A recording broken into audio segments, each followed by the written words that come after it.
Guys, I'm a Stay Certified driving instructor. Let's talk about driving on a curvy road. I'm scanning an intersection left and right. Intersections are the most dangerous place because cars are traveling left and right. People are not using their indicators properly.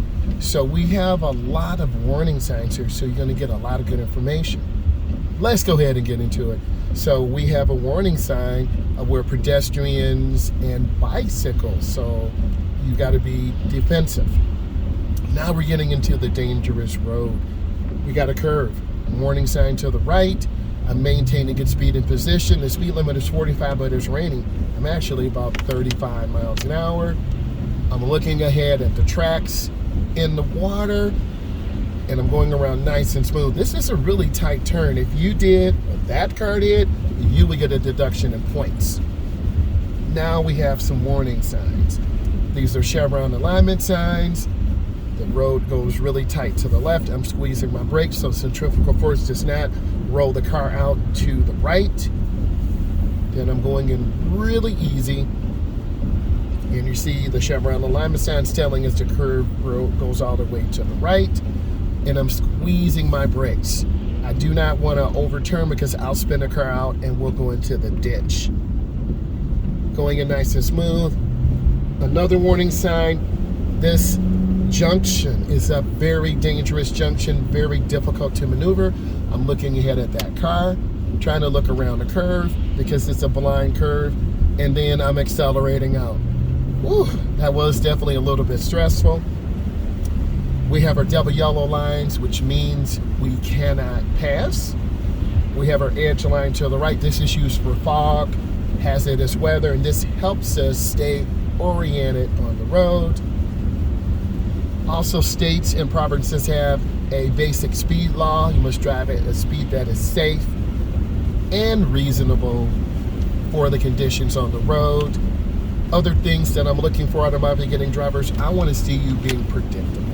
I don't need you to go 45, then 25, then 65. I want to see a constant speed, just like the speed that I'm driving. You should be having the same speed. You should be looking ahead, being patient, taking time, predicting people coming out of these private driveways. We have the right of way, but you always want to be that defensive driver.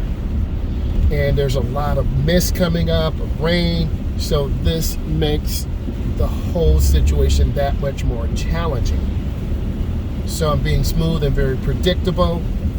I'm lifting my foot, I'm coasting. And that's kind of controversial in itself.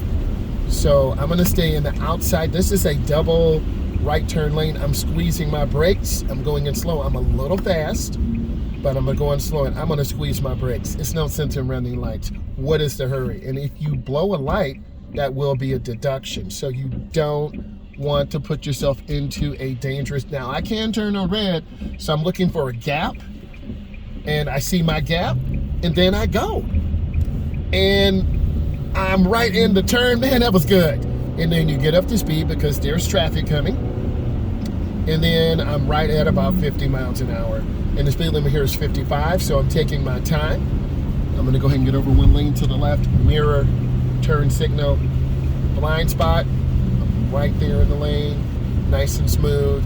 And you can see all the water. This tells us there's hydroplaning, where the water's kicking up, the tread of the tires is overwhelmed. So you're going to lose traction. So I'm nice and smooth, taking my time. I can't believe the volume of traffic going in the other direction. Whew, that is crazy. So I'm turning on my left turn signal. We're gonna be making this left-hand turnaround. I'm gonna squeeze my brakes, and a lot of beginning drivers wait till the last second. I'm squeezing my brakes and I'm going nice and easy. There are 3 sensors in the ground and I'm looking for those sensors. They're orange. I'm driving over those sensors and then I stop. So I'm waiting. I see cars. I'm waiting for the light to turn green. The sign says proceed across on green only. What happens if you go across on your road test? You will fail, because you are breaking the law. Your instructor, your road tester will never make you do dangerous or hazardous maneuvers. So I'm just in here being patient. The number one reason why people speed is because they're late. Beginner drivers tend to underestimate the hazards on the road. They brake too hard or too late, which makes them slide. The timing is off. You haven't learned proper timing, and you're going to see people block the intersection. And I'm just sitting here waiting because I know I'm going to follow the rules, and it feels good to follow the rules. And you're going to see people block the intersection like this truck. So you don't want to block the intersection, and that's going to make my job going across very hard, very scary. And it's just drivers being selfish, and I'm just being patient. And that's the biggest thing at these type of traffic controlled lights, because if I just go out, I'll be breaking the law. So I'm waiting, I'm looking at the light, I'm sitting here, our light's still red, the cross traffic light is green, I'm waiting for it to turn yellow on the cycle. It's yellow now, but watch how many cars just go through. And hey, it's green, I'm looking, I turn out slow. That was a great adventure. If you learned something today, subscribe to my channel, give it a thumbs up. We've had a lot of good content. I'm looking ahead, scanning.